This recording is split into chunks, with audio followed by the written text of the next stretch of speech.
Hello, नमस्कार। आज हम फिजिक्स पढ़ेंगे जिसमें हमारा टॉपिक है चालकता। किसी तत्व के परमाणु में उपस्थित कौन सा सूक्ष्म व ऋणावेशित कण नाभिक के चारों ओर एक नियत कक्षा में चक्कर लगाता है? इलेक्ट्रॉन। पहले यंत्रों में किनका प्रयोग होता था? निर्वात ट्यूबों का। धीरे धीरे निर्वात ट्यूबों का स्थान किसने ले लिया? अर्धचालकों या ट्रांजिस्टरों ने। अर्धचालकों के स्थान पर अब किनका प्रयोग किया जाता है? इंटीग्रेटेड सर्किट का। इंटीग्रेटेड सर्किट में सर्वाधिक विकसित आधुनिक तकनीक कौन सी है? माइक्रो प्रोसेसर या माइक्रोचिप्स। माइक्रोचिप्स किससे बने होते हैं? सिलिकॉन से। इलेक्ट्रॉनिक क्षेत्र में इलेक्ट्रॉनिकी कॉरपोरेशन ऑफ इंडिया की स्थापना कब की गई थी? 1967 में। वर्तमान में प्रौद्योगिकी विकास परिषद एवं रडार परिषद किस दिशा में कार्यरत है? इलेक्ट्रॉनिकी। किसी विसर्जन नलिका के कैथोड से निकलने वाला इलेक्ट्रॉन पुंज कौन है? कैथोड किरणें। एनोड से निकलने वाली धनावेशित किरणों का पता किस वैज्ञानिक ने लगाया? गोल्डस्टीन ने। डायोड बाल्ब का निर्माण 1904 ईस्वी में किस वैज्ञानिक ने किया? फ्लेमिंग ने। डायोड बाल्ब में कौन से दो इलेक्ट्रोड होते हैं? तंतु एवं प्लेट। कैथोड के आसपास एकत्रित इलेक्ट्रॉन समूह को क्या कहते हैं? अंतराल आवेश। प्लेट धारा ओम के नियम का पालन न करके किस नियम का पालन करती है? चाइल्ड लेगम्यूर। ट्रायोड बाल्ब का निर्माण 1907 ईस्वी किस अमेरिकी वैज्ञानिक ने किया था? लीडी फॉरेस्ट। कौन सी बाल्ब को हम प्रवर्धक, दोलित्र, प्रेसी एवं संसूचक के समान प्रयोग करते हैं? ट्रायोड बाल्ब। जर्मेनियम और सिलिकॉन किस प्रकार के मुख्य पदार्थ हैं? अर्धचालक। किन अर्धकलाओं में मुक्त इलेक्ट्रॉन तथा कोटर ऊष्मीय प्रभाव द्वारा उत्पन्न किए जाते हैं? निज अर्धचालकता। अर्धचालक में अपद्रव्य मिलाने से ठोस पदार्थ को क्या कहते हैं? बाह्य अर्धचालक। अर्धचालक में अपद्रव्य के रूप में क्या मिलाते हैं? आर्सेनिक तथा एल्यूमिनियम। किन बाह्य अर्धचालकों में विद्युत का प्रभाव कोटरों की गति के कारण होता है? पी प्रकार के अर्धचालक। पंच संयोजी अपद्रव्य परमाणु क्या कहलाते हैं? दाता।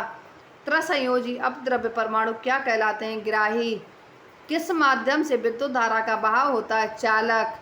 किन धातुओं की चालकता अनंत और पूर्ण तथा प्रतिरोध रहित होती है? अर्धचालक। अर्धचालक धारा के सबसे अच्छे बहाव माध्यम के अतिरिक्त क्या हैं? पूर्ण चुंबकीय कवच। अर्धचालकता के प्रयोग किस धातु पर किए जा रहे हैं? मृत्तिका युक्त। अर्धचालक मृत्तिकाएं किन से युक्त होती हैं? Thallium, barium, calcium, copper oxide. Bharat में अर्धचालकता के क्षेत्र में विकास हेतु प्रोग्राम मैनेजमेंट बोर्ड की स्थापना कब की गई? 1987। पीएमबी को राष्ट्रीय अर्धचालकता विज्ञान और तकनीकी बोर्ड में कब परिवर्तित किया गया? फरवरी 1991। संधि डायोड के दो प्रकार कौन से हैं? अग्र अभिनत व उत्क्रम अभिनत। पी तथा एन प्रकार के अर्धचालकों से बनी कौन सी इलेक्ट्रॉनिक युक्ति ट्रायोड बाल्ब के स्थान पर प्रयुक्त की जाती है? ट्रांजिस्टर। ट्रांजिस्टर के दो प्रकार कौन से हैं? स्मॉल पीएनपी तथा एनपीएन ट्रांजिस्टर। टेलीविजन के कौन से दो भाग होते हैं? आइकोनोस्कोप तथा काइनोस्कोप। टीवी का कौन सा भाग चित्र से प्रकीर्णित प्रकाश तरंगों को विद्युत तरंगों में परिवर्तित करता है? आइकोनोस्कोप। टीवी का कौन सा भाग एक प्रकार का कैथोड किरण ऑसिलोग्राफ है? काइनोस्कोप। रडार का क्या अर्थ है? रेडियो संसूचन एवं सर्वेक्षण। किसके द्वारा रेडियो तरंग की सहायता से आकाशगामी वायुयान की स्थिति और दूरी का पता लगाया जाता है? Radar. Light amplification by stimulate commission of radiation किस प्रकार का विस्तृत रूप है? लेजर। उद्दीपित उत्सर्जन प्रक्रिया प्रकाश तरंगों का प्रवर्धन किसका अर्थ है? लेसर। उद्दीपित उत्सर्जन, स्वतः उत्सर्जन, किरण का शोषण, कला संबंध स्रोत, जनसंख्या उत्क्रमण, पंपन प्रक्रिया किसके स्रोत हैं? लेसर प्रक्रिया। दो प्रकार से स्रोत क्या कहलाते हैं जब उनसे उत्सर्जित तरंग एक ही कला में हो? कला संबंध स्रोत। किस क्रिया के द्वारा परमाणुओं को निम्न ऊर्जा से उच्च ऊर्जा स्थिति तक उत्तेजित किया जाता है। पंपन। सर अल्बर्ट आइंस्टीन ने उद्दीपन उत्सर्जन क्रिया की खोज की। 1917। पहला वास्तविक लेजर किस पत्थर का बनाया गया? रूबी। एल्यूमिनियम ऑक्साइड का कौन सा क्रिस्टल जिसमें क्रोमियम परमाणु मिश्रित होते हैं? रूबी। रूबी किस प्रकाश के लिए पारदर्शक है? लाल और नीले। गैसीय लेसर में किन उद्दीपित परमाणुओं की संख्या निरंतर परिपूरित होती रहती है? नियॉन और हीलियम। कौन से पिंड का लेसर बहुत रोचक होता है? द्रव विकिरण। ताप नाभिकीय प्रक्रिया चलाने हेतु वैज्ञानिक किस अति उच्च तापक्रम तक गर्म करने हेतु शक्तिशाली लेसर किरण के उपयोग की विधियां ढूंढने में लगे हैं? प्लाज्मा। सैनिक लेसर किरण को अन्य किस नाम से परिभाषित करते हैं? मृत्यु किरण। परिष्कृत यूरेनियम का उपयोग कहाँ पर होता है? परमाणु बिजली घर। किस बिजली घर के लिए यूरेनियम कार्बाइड और यूरेनियम ऑक्साइड के मिश्रण को ईंधन के रूप में इस्तेमाल किया जाता है? तारापुर। भारत में अभी चावल की कितनी खपत है? 7-7.5 हजार करोड़ टन। भारत में चावल उपज का कितने प्रतिशत धान कीड़े मकोड़े खा जाते हैं? 35.40। किसके द्वारा त्रिविमीय प्रतिबिंब लिया जाता है? Holography laser. होलोग्राफी का प्रथम उपयोग 1962 ईस्वी में किस वैज्ञानिक ने किया? बायन डेनिसोक। सन 1963 में न्यू इंग्लैंड मेडिकल सेंटर के वैज्ञानिक थ्रफ्ट ने सर्वप्रथम लेसर की सहायता से किस ऑपरेशन में सफलता पाई? कैंसर। किस युक्ति के द्वारा एक कंप्यूटर की याददाश्त को दूसरे कंप्यूटर में स्थानांतरित किया जा सकता है? लेसर। विकिरण के उद्दीपित उत्सर्जन द्वारा माइक्रो तरंग का प्रवर्धन किसका विस्तृत रूप है? मेसर। अमोनिया मेसर 1954 ईस्वी किस वैज्ञानिक द्वारा निर्मित पहला मेसर है? गॉर्डन तथा टार्डन। भारत सरकार ने इलेक्ट्रॉनिक्स विभाग का गठन किस वर्ष किया? 1971। वर्तमान में किस निगम ने देश में ही मेनफ्रेम सिस्टम और डिजिटल इंस्ट्रूमेंट बनाना शुरू किया? Electronics corporation of India.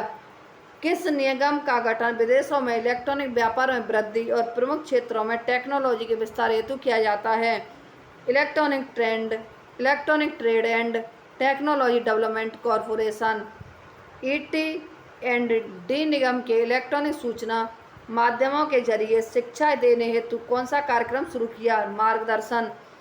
किस शहर में आधुनिक गैलाइन आर्सेनाइड इनेबलिंग टेक्नोलॉजी परियोजना शुरू की गई? हैदराबाद।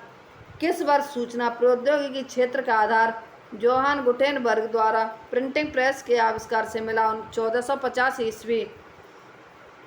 विद्युत टेलीग्राफ का आविष्कार कब हुआ? 1844 ईस्वी। रेडियो टेलीविजन का आविष्कार कब हुआ? 1906 ईस्वी। रेडियो प्रसारण कब शुरू किया गया? 1920 ईस्वी। टेलीविजन प्रसारण कब शुरू हुआ? 1935 ईस्वी। उपग्रह संचार कब शुरू हुआ? 1962 ईस्वी। टाइप सेटिंग और प्रकाशन के क्षेत्र में किस कंप्यूटर प्रणाली ने महत्वपूर्ण भूमिका निभाई? DTP। किस प्रणाली के अंतर्गत किसी प्रकार के आंकड़े कंप्यूटर में सुव्यवस्थित ढंग से संग्रहित किए जा सकते हैं? डेटाबेस प्रणाली। भारत सरकार ने नेटे इंडियन नेटवर्क और remote area business message network में ने कौन सी सुविधाएं विकसित की? ईमेल। इलेक्ट्रॉनिक संचार के द्वारा मूल प्रति की प्रतिलिपि दूर भेजने वाली मशीन कौन सी है? फैक्स। फैक्स नेटवर्क का क्या नाम है? पोर्ट्स। भारत में इलेक्ट्रॉनिक डाटा इंटरचेंज सेवा किस निगम ने शुरू की? विदेश संचार निगम लिमिटेड। किस प्रणाली की मदद से जुरासिक पार्क के डायनासोर को जीवित किया गया था? Computer graphics. सन 1949 में किस देश ने केबल टीवी की शुरुआत की? अमेरिका। प्रकाशित कांच तंतु आधारित दूर संचार प्रणाली में सूचनाओं को किसमें परिवर्तित किया जा सकता है? विद्युतीय सिग्नल। इस प्रणाली को क्या कहा जाता है? एनकोडिंग। कांच तंतु फाइबर को प्रकाश तरंगों के संचरण के माध्यम से प्रस्तावित करने में किन वैज्ञानिकों का महत्वपूर्ण योगदान रहा? Doctor C.K. काउ तथा डॉक्टर G.A. हॉक्टमे। इंटरनेशनल मैरीटाइम सैटेलाइट का संक्षिप्त नाम क्या है? इनमारसैट। इनमारसैट कितने देशों की एक सामूहिक उपग्रह प्रणाली है? 75। इनमारसैट का प्रधान कार्यालय किस देश में? लंदन। सुदूर संवेदन एजेंसी की स्थापना किस शहर में की गई? हैदराबाद। FM आवृत्ति नियामक प्रसारण किस आवृत्ति का संतुलित परिवर्तन है, रेडियो प्रसारण वाहक। इसी के साथ ही हमारी आज की ये क्लास समाप्त होती है। हमारी अगली क्लास कल होगी। यदि हमारी ये वीडियो आपको पसंद आती है तो हमारे चैनल को लाइक, सब्सक्राइब, शेयर व कमेंट अवश्य करें। धन्यवाद।